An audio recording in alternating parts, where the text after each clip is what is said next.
ಮಲೆನಾಡು ಭಾಗದಲ್ಲಿ ಗಾಳಿ ಮಳೆ. 5 ತಾಲೂಕಿನ ಅಂಗನವಾಡಿಗಳಿಗೆ ರಜೆ ಘೋಷಣೆ ಮಾಡಲಾಗಿದೆ. ಉತ್ತರ ಕನ್ನಡದಲ್ಲೂ ಕೂಡ ವಿಪರೀತ ಮಳೆಯಾಗ್ತಾ ಇದೆ. ಅಂಗನವಾಡಿ ಶಾಲೆ ಹಾಗೆ ಪ್ರೌಢಶಾಲೆಗಳಿಗೆ ರಜೆಯನ್ನ ಘೋಷಣೆ ಮಾಡಲಾಗಿದೆ. ಕಾಲೇಜ್ ಮಕ್ಕಳು ಸ್ವಲ್ಪ ಸೀರಿಯಸ್ ಆಗಿರಬೇಕಾಗತ್ತೆ. ಯಾಕಂದ್ರೆ ಅಂಗನವಾಡಿ ಶಾಲೆ ಪ್ರೌಢಶಾಲೆಗಳಿಗೆ ರಜೆ, ಕಾಲೇಜಿಗೆ ರಜೆ ಇಲ್ಲ. ಸ್ವಲ್ಪ ದೊಡ್ಡವರು ಸ್ವಲ್ಪ ವಿವೇಚನೆಯಿಂದ ಹೋಗ್ತಾರೆ, ಸ್ವಲ್ಪ ಜಾಗೃತರಿಂದ ಇರ್ತಾರೆ ಅಂತ ಸಣ್ಣ ಮಕ್ಕಳಿಗೆಲ್ಲ ರಜೆ ಕೊಟ್ಟಿದ್ದಾರೆ. ಬೆಳಗಾವಿ ಹಾಗೆ ಖಾನಾಪುರದಲ್ಲಿ ಶಾಲಾ ಕಾಲೇಜುಗಳಿಗೂ ಕೂಡ ರಜೆ ಘೋಷಣೆ ಮಾಡಲಾಗಿದೆ. ಇದು ಕೊಡಗಿನಲ್ಲಿ ವಿಪರೀತ ಮಳೆ ಆಗ್ತಾ ಇದೆ. ಸಂದರ್ಭದಲ್ಲಿ 3 ತಾಲೂಕಿನ ಶಾಲೆಗಳಿಗೆ ರಜೆ ಘೋಷಣೆ ಮಾಡಲಾಗಿದೆ. ಇದು ಕಾರವಾರದ ದೃಶ್ಯ. ವಿಪರೀತವಾದಂತಹ ಮಳೆ ಪರಿಣಾಮ ಈ ಸಮುದ್ರ ಪ್ರಕ್ಷುಬ್ಧ ವಾತಾವರಣ ನಿರ್ಮಾಣ ಆಗಿದೆ. ಈ ಅಲೆಗಳ ರಭಸ ಕೂಡ ಜೋರಾಗಿರುತ್ತೆ. ಈ ಸಂದರ್ಭದಲ್ಲಿ ಬೀಚಿಗೆ ಹೋಗೋದು, ಅಲ್ಲಿ ದಡದಲ್ಲಿ ನಿಂತ್ಕೊಂಡು ರೀಲ್ಸ್ ಮಾಡೋದು ಅಥವಾ ಫೋಟೋಸ್ ತೆಗೆದುಕೊಳ್ಳೋದು ಇದೆಲ್ಲ ಮಾಡೋಕೆ ಹೋದ್ರೆ ನಿಮಗೆ ಕಂಟಕ ಕಟ್ಟಿಟ್ಟ ಬುತ್ತಿ. ಈಗಾಗಲೇ ಅಲ್ಲಿನ ಜಿಲ್ಲಾಡಳಿತ ಕೂಡ ಕಟ್ಟುನಿಟ್ಟಿನ ಕ್ರಮಗಳನ್ನು ಕೈಗೊಂಡಿದ್ದ ನಾಮಫಲಕ ಕೂಡ ಹಾಕಿದೆ.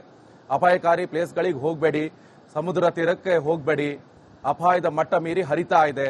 ಸೊ ಇಂತಹ ಸಂದರ್ಭದಲ್ಲಿ ಜನರು ಕೂಡ ಜಾಗೃತರಾಗಿರಬೇಕು. ಹೋಗ್ಕೊಂಡು ಆ ನದಿ ತಟದಲ್ಲಿ ಹೋಯ್ಕೊಂಡು ಅಥವಾ ಅಲ್ಲಿ ಸಮುದ್ರದ ತಟದಲ್ಲಿ ಹೋಗ್ಕೊಂಡು ಬೀಚ್ಗೆ ಹೋಯ್ಕೊಂಡು ಫೋಟೋ ತೆಗೆಸ್ಕೊಳ್ಳೋದು, ರೀಲ್ಸ್ ಮಾಡೋದು ಎಲ್ಲವೂ ಕೂಡ ವೆರಿ ಡೇಂಜರ್ ಇಂಥ ಪರಿಸ್ಥಿತಿಯಲ್ಲಿ. ಮುಂಗಾರು ಮಳೆಯ ಆರ್ಭಟದಿಂದಾಗಿ ಜನ ಅಂತೂ ಹೈರಾಣಾಗಿ ಹೋಗಿದ್ದಾರೆ. ಸಮುದ್ರಗಳಲ್ಲಿ ರಕ್ಕಸ ಅಲೆಗಳು ಆರ್ಭಟಿಸ್ತಾ ಇದ್ದಾವೆ. ಮೀನುಗಾರಿಕೆಗೆ ಹೋಗಬೇಡಿ ಅಂತ ಹೇಳಿದ್ದಾರೆ. ಸಮುದ್ರದ ತೀರಗಳಲ್ಲಿ ರೆಡ್ ಟೇಪ್ಗಳನ್ನ ಕಟ್ಟಿದ್ದಾರೆ. ಕಡಲ್ ಕೊರೆತ ಪ್ರಕರಣಗಳು ಜಾಸ್ತಿ ಆಗ್ತಾ ಇದ್ದಾವೆ. ಮತ್ತೊಂದು ಕಡೆಯಲ್ಲಿ ಈತ ರಸ್ತೆ ಮೇಲೆ ಗುಡ್ಡ ಕುಸಿದು ಅವಾಂತರಗಳೆಲ್ಲವೂ ಕೂಡ ನಾವು ನೋಡ್ತಾ ಇದ್ದೀವಿ.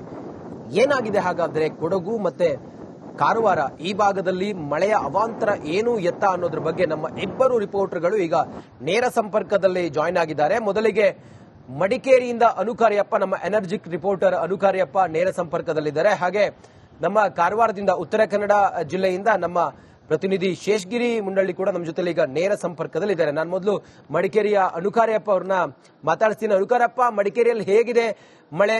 ಏನಾದ್ರೂ ಗುಡ್ಡ ಕುಸಿತ ಆಗಿರೋದು ಅಥವಾ ಏನಾದ್ರೂ ಅವಾಂತರ ಆಗಿರೋದು, ಮನೆಯೊಳಗೆ ನೀರು ನುಗ್ಗಿರೋದು ಅಥವಾ ಬೇರೆ ಏನಾದ್ರೂ ದುರಂತಗಳು ಸಂಭವಿಸಿರೋದೇನಾದ್ರೂ ವರದಿ ಆಗಿದೆಯಾ ಅನುಕಾರ್ಯಪ್ಪ?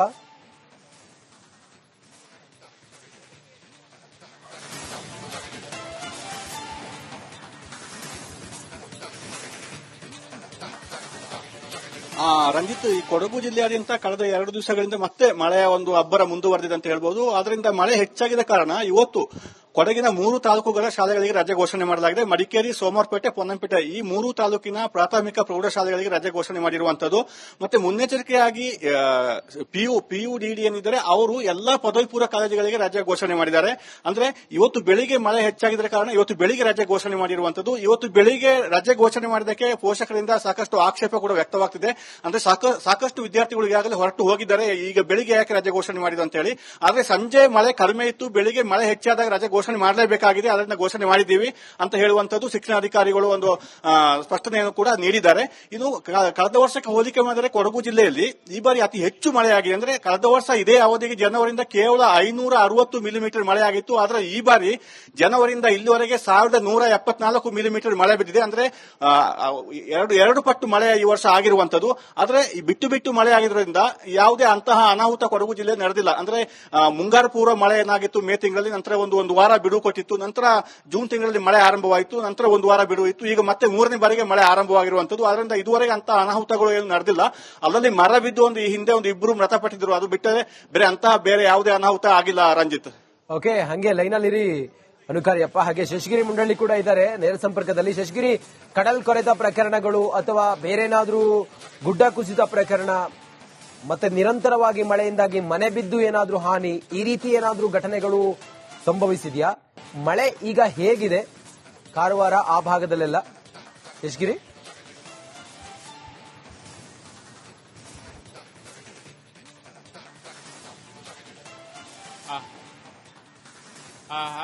ರಂಜಿತ್, ಉತ್ತರ ಕನ್ನಡ ಜಿಲ್ಲೆಯ ಕೆಲ ತಾಲೂಕುಗಳಲ್ಲಿ ಮಳೆ ಈಗಲೂ ಕೂಡ ಬೀಳ್ತಾ ಇದೆ. ಘಟ್ಟದ ಮೇಲ್ಭಾಗದ ತಾಲೂಕು ಅಂದ್ರೆ ಬಯಲುಸೀಮೆಗೆ ಹೊಂದಿರುವಂತಹ ತಾಲೂಕುಗಳಾಗಿರುವಂತಹ ಜೊಯ್ಡಾ, ಯಲ್ಲಾಪುರ, ದಾಂಡೇಲಿ, ಹಳಿಯಾಳದಲ್ಲಿ ಈಗಲೂ ಕೂಡ ಮಳೆ ಬೀಳ್ತಾ ಇದೆ. ಆದ್ರೆ ಉಳಿದ ತಾಲೂಕುಗಳಲ್ಲಿ ಮಳೆಯ ಪ್ರಮಾಣ ಕಡಿಮೆಯಾಗಿದೆ. ಆದ್ರೆ ಗಾಳಿಯ ಪ್ರಮಾಣ ಅಧಿಕವಾಗಿದೆ ಅಂತ ಹೇಳ್ಬೋದು.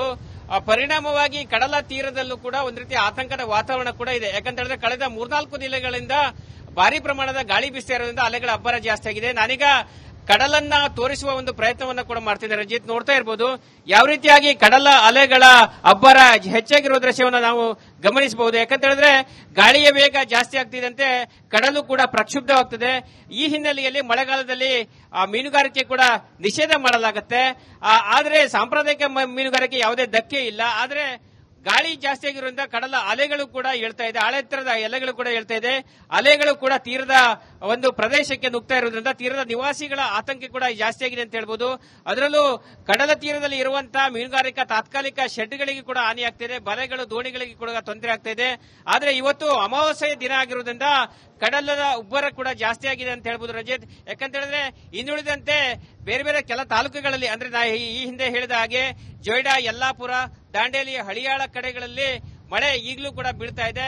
ಮುನ್ನೆಚ್ಚರಿಕೆಯಾಗಿ ಸಂಬಂಧಪಟ್ಟ ಜಿಲ್ಲಾಡಳಿತ ಕೂಡ ಶಾಲೆ, ಅಂಗನವಾಡಿ ಮತ್ತು ಪ್ರೌಢಶಾಲೆಗಳಿಗೆ ರಜೆ ಕೂಡ ಘೋಷಣೆ ಮಾಡಿದೆ. ಇನ್ನುಳಿದಂತೆ ಕರಾವಳಿ ತಾಲೂಕುಗಳಲ್ಲಿ ಕೇವಲ ಗಾಳಿ ಮಾತ್ರ ಇದೆ ರಂಜಿತ್. ಯಾಕಂದ್ರೆ ಈ ಹಿಂದೆ ಆದಂತ ಮಳೆಯ ಅವಾಂತರದಿಂದಾಗಿ ಹಲವು ಕಡೆಗಳಲ್ಲಿ ಗುಡ್ಡ ಕುಸಿತ ಆಗಿತ್ತು, ಮರ ಗಿಡಗಳು ಕೂಡ ಧರೆಗುಳಿತ್ತು. ಆದರೆ ಆ ರೀತಿಯ ವಾತಾವರಣ ಸದ್ಯಕ್ಕೆ ಇಲ್ಲ. ಒಂದು ವೇಳೆ ಮಳೆ ಮತ್ತು ಗಾಳಿಯ ಪ್ರಮಾಣ ಹೆಚ್ಚಾದಲ್ಲಿ ಮತ್ತೆ ಏನಾದರೂ ಈ ರೀತಿ ಗುಡ್ಡ ಕುಸಿಯುವಂತದ್ದು, ಮರಗಳು ಬೀಳುವಂತದ್ದು ಆಗುವ ಸಾಧ್ಯತೆಗಳು ಕೂಡ ಇದೆ Ranjith. Okay, thank you Seshagiri ತಮ್ಮೆಲ್ಲ ಮಾಹಿತಿಗಾಗಿ. ಅನುಕಾರ್ಯಪ್ಪ, ನಿಮಗೂ ಕೂಡ ಥ್ಯಾಂಕ್ ಯು. ನಿರಂತರ ಮಳೆ ಇದೆ ನಿಕೇಶ್, ರಜೆ ಕೊಟ್ಟಿದ್ದಾರೆ. ಅದ್ರ ನಡುವೆ ಅಲ್ಲಲ್ಲಿ ಒಂದೊಂದು ಅವಾಂತರಗಳು ಕೂಡ ಸೃಷ್ಟಿಯಾಗ್ತಾ ಇದ್ದಾವೆ. ಮಳೆ ಸ್ವಲ್ಪ ಕಡಿಮೆಯಾಗಿ ಸ್ವಲ್ಪ ಜನ ನೆಮ್ಮದಿಯಿಂದಿದ್ರೆ ಅಷ್ಟು ಒಳ್ಳೇದು. ಮಳೆ ಈಗ ಎಷ್ಟು ಬರಬೇಕು ಅಷ್ಟು ಬಂದಾಗಿದೆ. ಇನ್ನು ಸಹಜವಾಗಿ ಹೆಂಗ್ ಮಳೆ ಬರಲಿ ಹಂಗೆ ಬರಲಿ, ಅವಾಂತರಗಳು ಸೃಷ್ಟಿಯಾಗದೇ ಇರಲಿ ಅನ್ನೋದು. ಮುಂದಿನ ಸುದ್ದಿ ನೋಡೋಣ ನಿಕೇಶ್.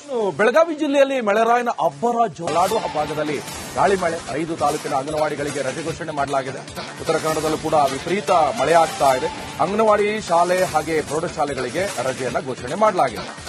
ಕಾಲೇಜ್ ಮಕ್ಕಳು ಸ್ವಲ್ಪ ಸೀರಿಯಸ್ ಆಗಿರಬೇಕಾಗತ್ತೆ. ಯಾಕಂದ್ರೆ ಅಂಗನವಾಡಿ, ಶಾಲೆ, ಪ್ರೌಢಶಾಲೆಗಳಿಗೆ ರಜೆ, ಕಾಲೇಜಿಗೆ ರಜೆ ಇಲ್ಲ. ಸ್ವಲ್ಪ ದೊಡ್ಡವರು ಸ್ವಲ್ಪ ವಿವೇಚನೆಯಿಂದ ಹೋಗ್ತಾರೆ, ಸ್ವಲ್ಪ ಜಾಗೃತರಿಂದ ಇರ್ತಾರೆ ಅಂತ ಸಣ್ಣ ಮಕ್ಕಳಿಗೆಲ್ಲ ರಜೆ ಕೊಟ್ಟಿದ್ದಾರೆ. ಬೆಳಗಾವಿ ಹಾಗೆ ಖಾನಾಪುರದಲ್ಲಿ ಶಾಲಾ ಕಾಲೇಜುಗಳಿಗೂ ಕೂಡ ರಜೆ ಘೋಷಣೆ ಮಾಡಲಾಗಿದೆ. ಇದು ಕೊಡಗಿನಲ್ಲಿ ವಿಪರೀತ ಮಳೆ ಆಗ್ತಾ ಇದೆ ಸಂದರ್ಭದಲ್ಲಿ 3 ತಾಲೂಕಿನ ಶಾಲೆಗಳಿಗೆ ರಜೆ ಘೋಷಣೆ ಮಾಡಲಾಗಿದೆ. ಇದು ಕಾರವಾರದ ದೃಶ್ಯ. ವಿಪರೀತವಾದಂತಹ ಮಳೆ ಪರಿಣಾಮ ಈ ಸಮುದ್ರ ಪ್ರಕ್ಷುಬ್ಧ ವಾತಾವರಣ ನಿರ್ಮಾಣ ಆಗಿದೆ. ಈ ಅಲೆಗಳ ರಭಸ ಕೂಡ ಜೋರಾಗಿರುತ್ತೆ. ಈ ಸಂದರ್ಭದಲ್ಲಿ ಬೀಚಿಗೆ ಹೋಗೋದು, ಅಲ್ಲಿ ದಡದಲ್ಲಿ ನಿಂತ್ಕೊಂಡು ರೀಲ್ಸ್ ಮಾಡೋದು ಅಥವಾ ಫೋಟೋಸ್ ತೆಗೆದುಕೊಳ್ಳೋದು, ಇದೆಲ್ಲ ಮಾಡೋಕೆ ಹೋದ್ರೆ ನಿಮಗೆ ಕಂಟಕ ಕಟ್ಟಿಟ್ಟ ಬುತ್ತಿ. ಈಗಾಗಲೇ ಅಲ್ಲಿನ ಜಿಲ್ಲಾಡಳಿತ ಕೂಡ ಕಟ್ಟುನಿಟ್ಟಿನ ಕ್ರಮಗಳನ್ನು ಕೈಗೊಂಡಿದ್ದ ನಾಮಫಲಕ ಕೂಡ ಹಾಕಿದೆ. ಅಪಾಯಕಾರಿ ಪ್ಲೇಸ್ಗಳಿಗೆ ಹೋಗಬೇಡಿ, ಸಮುದ್ರ ತೀರಕ್ಕೆ ಹೋಗಬೇಡಿ, ಅಪಾಯದ ಮಟ್ಟ ಮೀರಿ ಹರಿತಾ ಇದೆ. ಸೊ ಇಂತಹ ಸಂದರ್ಭದಲ್ಲಿ ಜನರು ಕೂಡ ಜಾಗೃತರಾಗಿರಬೇಕು. ಹೋಗ್ಕೊಂಡು ಆ ನದಿ ತಟದಲ್ಲಿ ಹೋಯ್ಕೊಂಡು ಅಥವಾ ಅಲ್ಲಿ ಸಮುದ್ರದ ತಟದಲ್ಲಿ ಹೋಗ್ಕೊಂಡು ಬೀಚ್ಗೆ ಹೋಯ್ಕೊಂಡು ಫೋಟೋ ತೆಗೆಸ್ಕೊಳ್ಳೋದು, ರೀಲ್ಸ್